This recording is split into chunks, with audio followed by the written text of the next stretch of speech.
The wedding was cheerful and noisy from all the singing. Richard, the groom, was a young and successful surgeon, working in the best clinic in the city. His bride, Angela, shone with beauty, radiating joy and happiness. The guests were delighted. The flowers, gifts, music, and laughter were positively intoxicating. The waiters barely managed to swap the dishes on time, having to maneuver through the merry crowd with difficulty. And nobody noticed a little boy, barely 6 years old, who entered the hall, looked around, and then went straight towards the groom. Richard noticed the child only when he took his hand with his own dirty, sticky palm and said quietly, "Come on, Kate is waiting for you." "Johnny, dear, I can't," said Richard, sitting down in front of the boy. "I'm getting married, do you understand? Kate is very nice, but I have a fiancée. Her name is Angela, and I can't leave her. It wouldn't be fair." Jonathan raised his eyes, looked at the bride who was now approaching them, and suddenly his eyes widened in surprise. He froze with his mouth open, and then said, "Mom?" Angela shook with shock and almost fell, then quickly pulled herself together and said, smiling, "You are confusing me with someone else, boy. I'm not your mother." Johnny turned to Richard and helplessly flapped his long eyelashes with streams of tears pouring down the child's cheeks. 6 months earlier, the baby had looked at Richard with the exact same eyes when they first met in this huge city. Richard was returning home after his shift, really sleepy, but then remembered that his old neighbor had asked him to go to the pharmacy and buy him some medicine. Near the nearest pharmacy stood a boy who looked very much like a beggar. Old pants, a washed-out t-shirt, and streaks of tears on his dirty cheeks. "What are you doing here, buddy?" Richard asked him, unable to pass by. "Are you waiting for your mom, or did you get lost?" "No," the child answered in a whisper. "I have this." He opened the palm of his hand and showed a handful of coins and a crumpled banknote. "I need to buy medicine for Kate, but they wouldn't give it to me. They sent me away, though I kept asking. She took me by the ear and brought me here." The boy rubbed his red, slightly swollen ear, and tears of helplessness flowed down his cheeks. "All right, it looks like you need help. Just tell me first, what is your name, and who is Kate? Your sister?" "No, she's just Kate. And I'm Johnny. And you?" "Richard. Well, Johnny, buddy, let's go get to Kate first and find out what happened. And then we will decide what to do next. Do you live far away?" "No, just here, around the corner." Soon they entered a small one-room apartment, clean but very poorly furnished. "Kate? Kate!" the boy called, but no one answered him. The girl saw Jonathan and sighed with relief, then sat down and hugged the child. "Johnny, what happened? I was worried. Where were you?" Then she got up and looked at Richard. "And you? Who are you exactly?" Richard explained, and Kate smiled forcedly. "I see. Johnny is very worried about me, although there's no reason to be. I'm totally fine." The girl made a movement and suddenly began to fall down. Richard picked her up, light as a feather, and carried her to the sofa, and then called an ambulance. The girl was taken to the hospital, and she had bilateral pneumonia, as it later turned out. Richard stayed with Jonathan again, not believing that all of this was happening to him, but there was nothing he could do, so he took the boy to his place. It was a strange evening. Instead of meeting with his fiancée, April, he had to deal with a stranger, a boy, and then go and negotiate with a neighbor, asking her to look after the child for a good fee while he, Richard, was at work. Claudia willingly agreed to it, and for a whole week Johnny was with Nanny Claudia. When Richard came home from work, he took him back to his place. Despite the fact that they did not spend much time together, Richard became very attached to the boy, and even missed him if he had to stay late at the hospital, working. And he also visited Kate. The first several days, Kate's condition was so bad that she could not even talk. She barely had enough strength to thank Richard for what he had done for them. But one day, they talked for a very long time, and Richard found out the story of Kate and her adopted son. Kate was barely 18 when she had met Ian, a young, successful businessman who simply fell head over heels in love with this simple, unspoiled girl who had just got accepted at the economics department of the local university. Kate grew up in a family with her mother, stepfather, and half-sister, April, who was a year older than her. The girls never quarreled themselves, perhaps because Kate recognized her sister's superiority. April was very beautiful and was always willing to skillfully use it. Nobody knew that April often ran away at night, getting out through the window in her room and spent time with guys until dawn. Once Kate heard that April was sobbing bitterly in her room. She walked over to her sister and sat down next to her. "What happened to you? Is there anything I can do to help?" "No! Leave me alone. I don't need anyone, and especially you." "April, well, I see that something bad has happened. Don't keep it to yourself. You'll feel better afterwards." Kate tried to persuade her. "I'll do anything to help."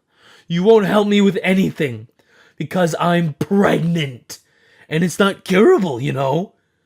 "What?" Kate choked with horror. "But how could you?" "You'll understand when you're older." "April, we have to tell Mom." "Don't you dare!" April jumped up. "If you open your mouth, you'll regret it." But Kate knew that April would not cope without the help of their parents, so the same evening they were told the truth. There was a terrible scandal at home. April cried and denied everything. Kate felt stupid, and the girl's parents were simply horrified. And in the morning, April was missing. She hadn't appeared for 3 days, and then came home quiet, speechless, and in tears. Without saying a word to anyone, she closed herself in a room and did not come out for a long time. When after some time, her mother spoke to her about visiting a doctor, April looked at her seriously and said, "I told you, there is no pregnancy. Kate made everything up, and please, leave me alone." 6 months have passed. April barely spoke to her sister, and as soon as she turned 18, she left for the city. Only occasionally did she come home, bringing small gifts to her parents and sister. She looked simply stunning. "What have you been doing, April?" the father asked. "I study and work. You wouldn't survive in the city otherwise." "April, are you planning to get married?" "Not yet. I must first meet that one and only, and you know, Dad, when I plan on getting married, you'll be the first one to know about it." But neither father nor mother had the change to find out. Their old car got into an accident. They simply did not have a chance of survival. Kate wept bitterly, seeing her parents off on their last journey. April was silent and indifferent to the events, and then again left for the city without even saying goodbye to her sister. Soon Kate left her home and went to university and dreamed of receiving a good education and of making it on her own. One day, while heading to school, Kate was walking along the sidewalk, hiding from the dull gray rain under an old umbrella. Suddenly, a car flying past doused her with cold, dirty water, leaving her wet head to toe. Kate stopped and looked at herself. She could not keep going looking like this. And then a young man ran up to her, gasping. "My lady, I'm sorry. I didn't mean to. Let me drive you home so you can change. My name is Ian. What's yours?" "Kate," the girl sighed. "You don't have to give me a lift, Ian. I live right here in the dorm around the corner." She turned and left, thinking that she would never see Ian again. However, that same evening he came to see her, holding a bouquet of flowers and some sweets. "How did you find me?" "Everyone knows a beautiful girl like you," he smiled. "Kate, I ask you to forgive me, and I am inviting you on a date. What do you say?" "Okay," Kate nodded. "Give me 5 minutes." After the first date, there was a second, then a third, a fourth. Ian fell madly in love with this restrained, serious girl who did not allow him anything but gentle hugs and kisses. "Kate, we're adults." He tried to persuade the girl to spend a night with him. "No, Ian, I can't do that," she answered, and he gave up, and started to just wait for that happy moment when he could call her his own. Once Kate met April while walking with Ian. April was very surprised to meet her sister with such a handsome man, and pretended that she was very happy to meet her. Ian was so confused that he was simply speechless. Kate saw how he was looking at April and felt tension in her stomach. April was so beautiful, whereas she, in order to somehow break the awkward silence, the girl suggested that they go to a cafe. Ian nodded, and April also agreed. In less than half an hour, the tension between them disappeared, and Kate, delighted, apologized. She walked away for a minute, but when she came back, she saw that they were vividly discussing something. Hiding behind a decorative room-dividing panel near the table, Kate listened to the conversation, stunned. "Don't you dare tell her that something happened between us." "And why is that? Are you afraid of losing my sister?" "That's not the point. I just don't want her reputation to get hurt because of you. You cheap whore." "Oh, really? That isn't what you said at the club when you booked me." "Listen, stop trying to make yourself the victim. You're just a basic prostitute, an escort, and not even the best in town, and I have nothing to do with you." "Nothing? I gave birth to your child." "Oh, really? And where is he now?" "He lives with an old woman, an alcoholic in an old boiler building on the outskirts. She looks after him in return for a bottle and some food." "And what makes you think that he's mine, you skank? How many men did you sleep with? Hundreds? So what do I have to do with any of this? Prove it." "I don't want to prove anything to you. I don't need him, just like you don't. I hope they both die." Pale as a ghost, Kate came out from behind the panel and stared at her sister and groom without blinking. Kate, Ian whispered. "I'll explain everything. It was before you. April was a mistake. It's not my fault. I was young and stupid. Kate, what are all these excuses? Look at her, standing there pretending to be a saint. Like you're so honest, huh? Screw you. Both of you." April got up and left, bumping into Kate with her shoulder on the way out, making her almost fall, and then ran out of the cafe. Ian came to see Kate only a few days later. He wanted to give her some space to calm down, but as soon as he opened the door to her room, he was stunned. The girl was bathing a thin, 1.5-year-old boy who clung to her with his small hands. Ian made sense of the situation and began to demand that she give him away to an orphanage, but Kate only glared at him with her black eyes, and then stood up and slammed the door shut. Several years have passed. Kate, not having finished her studies, started working at a newsagent's and washing floors in a warehouse at night, while also raising little Jonathan. April, as she accidentally found out, moved abroad for good. Ian married a rich girl and forgot all about Kate, and Kate tried to give the baby the love and tenderness he deserved, but had never known. Johnny knew that Kate was not his real mother. She did not hide this from him, just in case April suddenly started feeling guilt and would ever want to get her son back. And the boy would never forgive Kate for deceiving him, which is why she showed him photographs of his grandfather and grandmother, and of herself and April. The beautiful April was his scampish and cruel mother. One day, Kate caught a bad cold, and that's when Johnny brought Richard to her. This was strange for her, but as soon as Kate saw this man, she realized that he was the best man on earth. He helped her without asking for anything in return. He knew how to listen, sympathize, and help.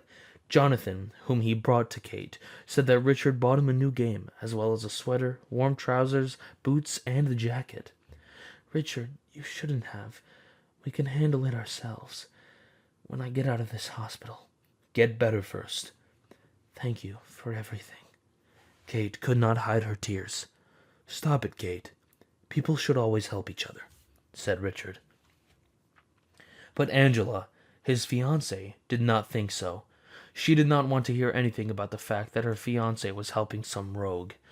Angela met Richard at a ski resort, where he came to relax with friends. Angela awkwardly fell on the slopes and twisted her leg. Richard was nearby and gave her first aid. In the evening, she came to his room and stayed to thank him for his care. From that day on, they did not part, and when Richard invited the bride to live with him, she willingly agreed, and the decision to plan a wedding somehow just came up. Meanwhile, Kate missed Richard. He had not visited them for a long time, and no calls. She could not forget her last evening in the hospital before they sent her home. Invited her to his office for a cup of tea. They had stayed up long after midnight, and when Kate got up to say goodbye and return to her room, he also got up, accidentally bumping into her. Kate almost lost her balance, but Richard caught her. After hugging the girl and pressing her body to his, he realized that he could no longer let her out of his hands. Kate felt dizzy. She wanted to push him away and say, "No, you shouldn't," but she couldn't, clutching even closer onto his heated, how frivolous she could be. And then he disappeared. Pride did not allow the girl to call him herself, although she still believed that one day the door would open and he would come in and say quietly, "I came to be with you forever." One day, Richard actually did visit them, and he apologized for the disappearance. "I was completely exhausted. This wedding is so tiring." "Wedding?" "Yes, Kate, I'm getting married. I told you I have a fiancé." "But what about us?" asked Johnny, clinging to Kate. "We love you, don't we, Kate?" "Johnny." "Johnny, stop," said Kate. "It's time for Richard to go, and you and I will soon leave. Goodbye, Richard, and thank you for everything." "Kate, will you perhaps come to the wedding? It's on Saturday at Crystal Hall. Come, I'd be honored." "No, Richard. I'm sorry. We can't. I told you that we have to leave." They stood in front of each other, for some reason avoiding eye contact.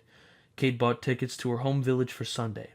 She decided to return and live in her parents' house, especially since Johnny was soon going to school, and in the village it was much easier. All throughout Saturday evening, Kate was packing her things when she thought that Jonathan didn't see. She wept bitterly from the pain that broke her heart. The day before, she had realized that she was pregnant and did not want Richard to know about it. That's why she was in such a hurry to leave. "Johnny," she called the boy, "come help me look for the box of documents." But silence was the reply. "Johnny! Johnny, where are you?" And suddenly, a thought pierced her. He had gone to the wedding and was bound to do something naughty there. Oh, Johnny, Johnny. Kate ran out of the house and, hailing a taxi, asked for a quick ride to Crystal Hall. She entered the hall exactly at the moment when Johnny turned to Richard's bride and had just said in surprise, "Mother?" And she looked at him and answered, "You made a mistake, boy. I'm not your mother." "Oh, yes, April, he is." Kate stepped forward. "Sorry, sister, but I won't let you lie to Johnny." "What do you mean, April? This is Angela," said Richard. "No, Richard, this is April, my sister." Kate turned to April. "How can you sleep at night, lying to everyone? Let's go, Jonathan. It's time. I wish you both a happy marriage." And accompanied by the amazed looks of guests, Kate took the boy home, and the next day they were walking on the platform of a train station, loaded with bags, when someone called out to them. They turned around and saw Richard, who then stepped towards them and said quietly, "I came to be with you forever."